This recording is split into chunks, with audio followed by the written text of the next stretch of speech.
சிறை வாழ்வு மறையும் சீர்வாழ்வு மலரும் சீயோனின் மகிமை திரும்பும். சிறை வாழ்வு மறையும் சீர்வாழ்வு மலரும் சீயோனின் மகிமை திரும்பும்.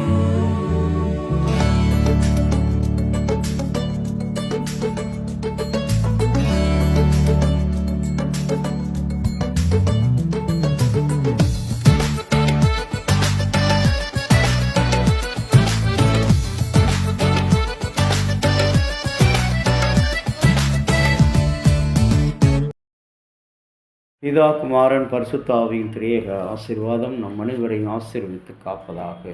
இந்த காலை நேர சிந்தனைக்காக யோசுவா 10ஆம் அதிகாரம் 6வது வசனம்.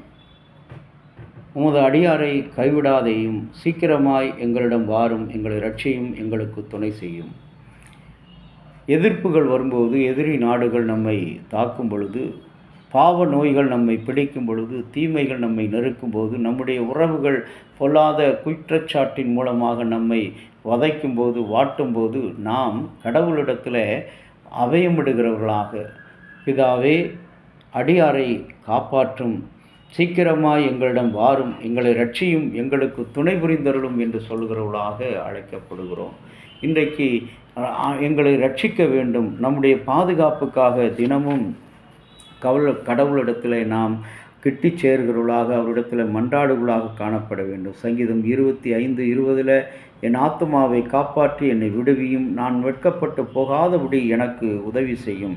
2ஆம் உலகப் போரின் போது தனது படையில் இருந்து பிரிந்த சிப்பாய் ஒருவர் ஒரு குகையை அடைக்கலமாக கண்டுபிடித்தார். எதிரிகள் அவர்களை கொல்ல வரும்போது எதிரி நாட்டு வீரர்கள் அந்த குகை பகுதியிலே தேடுகையிலே வேட்டை நடந்து கொண்டிருந்தது. எனவே அவர் விரைவாக பிடிபடுவார் என்பதற்கு அவர்களுக்கு நன்றாக தெரியும். அவர் குகையில் காத்திருக்கும் வேளையிலே, ஆண்டவரே, உமது சித்தமாக இருந்தால் தயவு செய்து என்னை காப்பாற்றும், உமது சித்தம் எதுவாக இருந்தாலும் நான் உம்மை நேசிக்கிறேன், நான் உம்மை நம்புகிறேன், ஆமேன் என்று அந்த சிப்பாய் ஜெபித்தாராம். இதுபோலதான் இங்கு ஒரு யோசுவாவினிடத்தில் எங்களுக்காக இறங்கி வாரும், எங்களை சீக்கிரம் ரட்சியும். இப்படிப்பட்ட ராஜாக்கள் எல்லாம், உலகத்தின் ராஜாக்கள் எல்லாம் இன்றைக்கு எங்களை நெருக்குகிறார்கள், எங்களை அடிமைப்படுத்த விரும்புகிறார்கள்.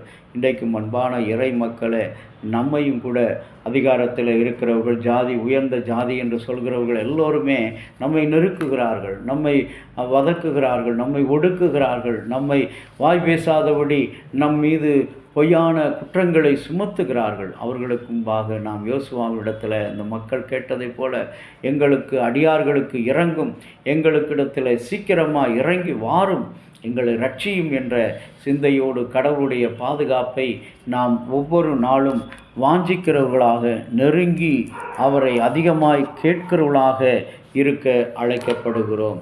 அவருடைய பாதுகாப்பு நமக்கு எப்பொழுதும் அவசியம். இந்த உலகப் போரின் போது அந்த ஒரு சிப்பாய் தன்னுடைய அடைக்கலத்தை குகையிலே அவன் சென்று அடைக்கலமாக இருந்தபோதும் கூட அந்த எதிரி நாட்டு படைகள் அவனை கண்டுபிடித்து விடுவார்கள் நன்றாக தெரிந்திருந்து கூட, கடவுளை, உம்முடைய சித்தம் என்ன, ஆனாலும் நான் உம்மை விட்டு விலக மாட்டேன் என்று சொல்கிறார்.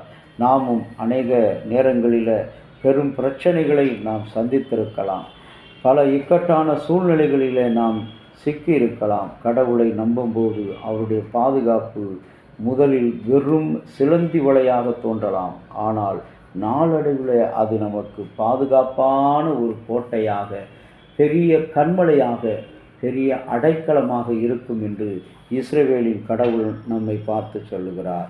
உங்கள் வாழ்க்கையில் இன்றைக்கு எப்படிப்பட்ட மாற்றத்தை நீங்கள் சந்திக்கிறீர்கள்? எப்படிப்பட்ட பாதுகாப்பை கடவுளிடத்தில் கேட்கிறீர்கள்? கர்த்தர் அன்றைக்கு ஆண்டவருடைய சமூகத்தில் தாவீது அநேக நேரங்களில் தன்னுடைய மக்களால் கொலை செய்யப்பட நினைக்கும் போதெல்லாம் தேவன் அவனுக்கு பாதுகாப்பாக இருந்தார். ஆகவே தான், தேவரே, நீர் என் கண்வளையும் கோட்டை, நீர் என் அடைக்கலம், நீர் என் புகலிடம். இன்றைக்கும் இந்த நாளில் ஆண்டவருடைய கரத்தில் நாம் ஒப்பு கொடுத்தோம். ஒரு தீங்கும் எங்களை நெருங்காதபடி தேவரீர் அடைக்கலமாக இருந்து எங்களை பாதுகாப்பீரா என்று கடவுளிடத்தில் கெஞ்சி கேட்போம். இரக்கமுள்ள கடவுளே, உம்முடைய அன்புக்கு உரியவர்களாக, உம்முடைய இரக்கத்துக்கு உரியவர்களாக, உம்முடைய மீட்புக்கு உரியவர்களாக, உம்முடைய ரட்சிப்புக்குரியவர்களாக எங்களை மாற்றும்படி தேவரீர் கொண்ட அளவற்ற இரக்கத்தினாலே இந்த நாளிலே நாங்கள் காலையில் உம்மை நோக்கி பார்க்கிறோம். கர்த்தாவே, நீர் இன்றைக்கு முக்கியமான ஒரு நாளாக